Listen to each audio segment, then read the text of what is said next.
there's been a change of plan, so stay tuned and all will be revealed.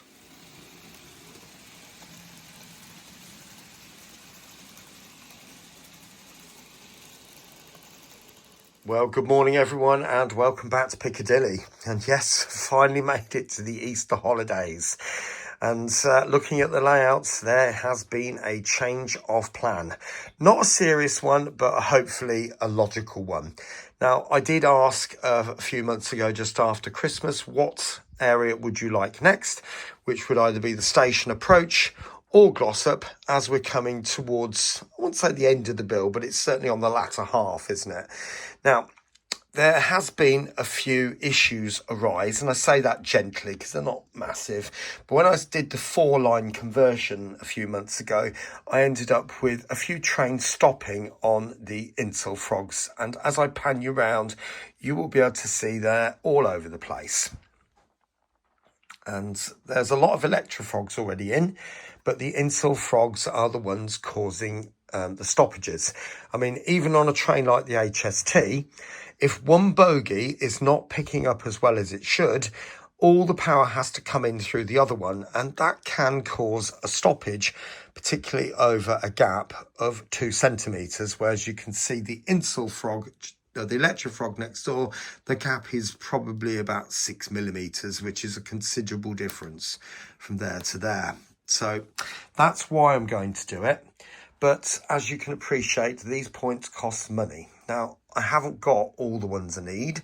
I need some more right-hand points because there are other areas of the layout that need it as well. I mean, if I just pan you around gently, there is one on Dinting Viaduct, which is causing all sorts of problems when a train goes back over there.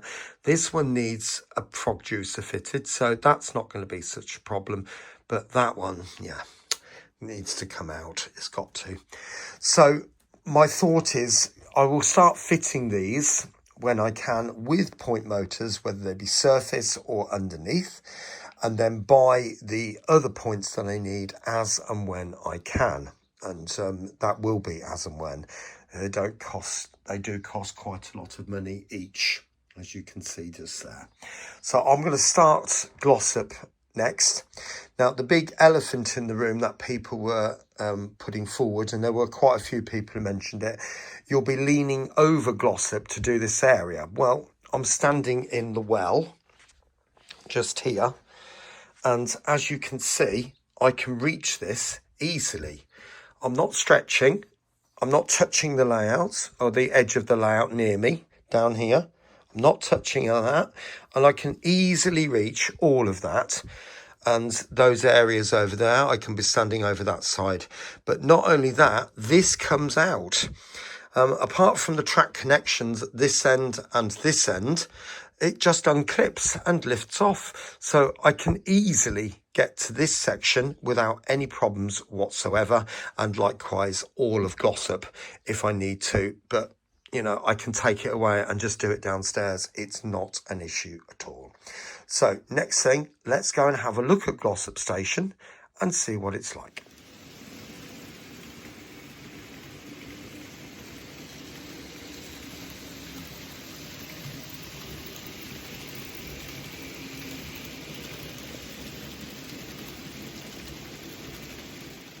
Welcome back.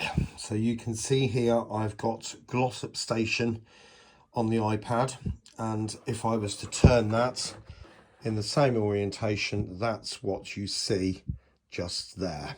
Now, there are some differences with this. The space that I've got available is a significant issue and will require some big amount of thinking. Now, this station, as far as I can tell, by measuring it from Google Earth and measuring the amount of space that I've got here, is about twice as long.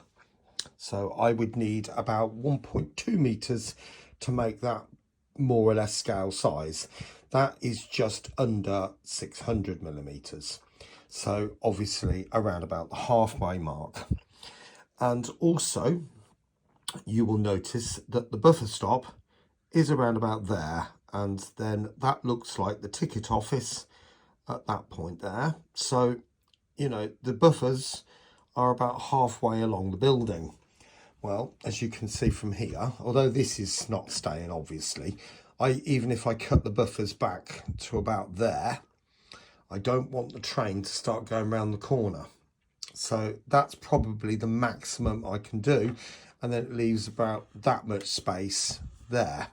Now, I could extend it, but I value this set of drawers and I would like to be able to use them. So that's not really an option. So I think what I'm going to have to do is to do either a scaled cut down version or a chopped off version. Now, I think a chopped off version of the real thing is going to look a bit odd because the buildings wouldn't be starting till around about this point, and therefore it would look really strange to see just the buildings cut off and you see a bit here and then there's nothing over there. So I think a scaled down version would be the best option. And as you can see there, that is going off straight. So we've got this bit here and this bit here is the station. And so that, I think, is the ticket office. This, I think, is like an internal and undercover concourse type area. And then this bit here, as you can see there, is a B&M, certainly a shop. Okay, so that, if I sort of staggered the end slightly like that, and then I could have the buildings coming up to around about halfway, and then there would be enough space for the road, which would be this road coming in, and have that curve round. So there would be a little bit of parking space just at the back there and more parking around here. Not a lot, bearing in mind the size of the cars.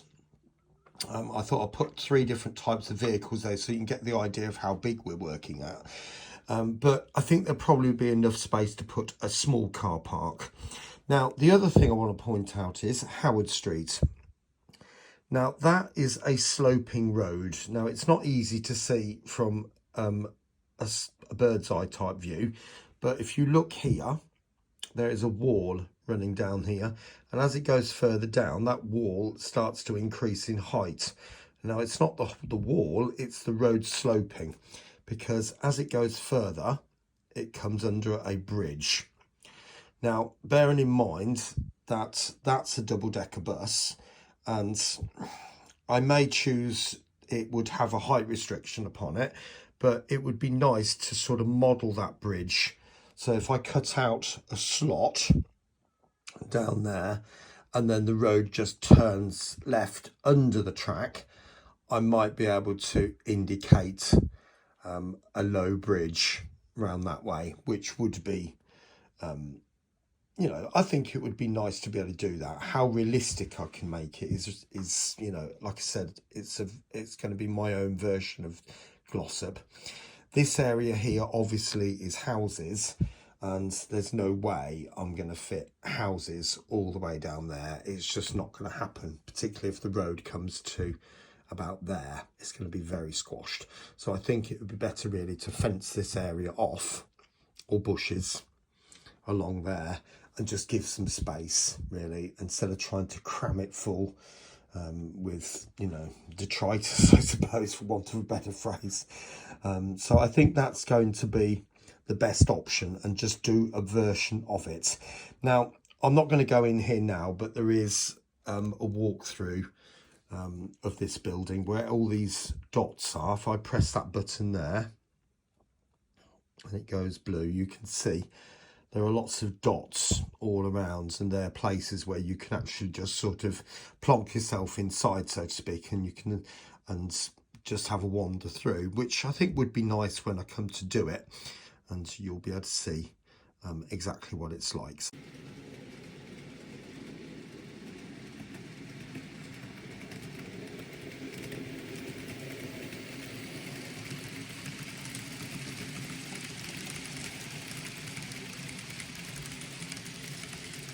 And there we are. So Glossop is definitely underway. So I've got the platform certainly advanced quite a bit more than what it was the last time you saw it.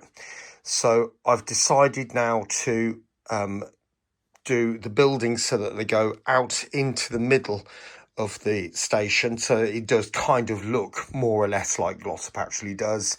and then do a chop off. So the buildings will just follow the line of the edge of the baseboard. This is purely the railway station area, and then the shops, B&M or whatever it is, goes just here, and will follow the same line across there. So there is a representation of those buildings there, which will then leave space for a loading bay maybe, and the road coming into the car park like that.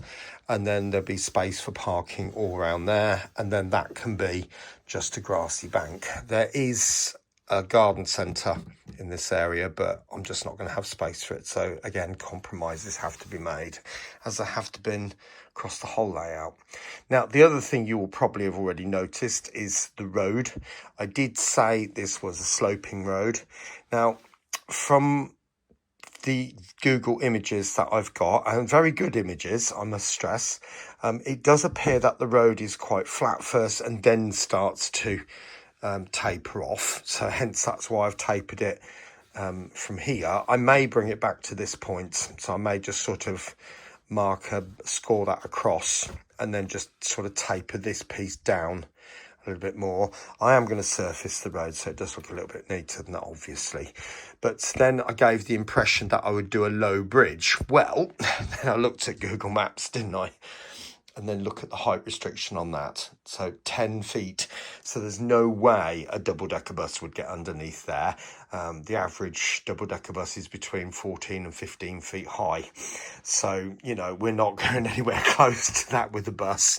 So the van is probably about right, to be honest. I will take it a little bit lower.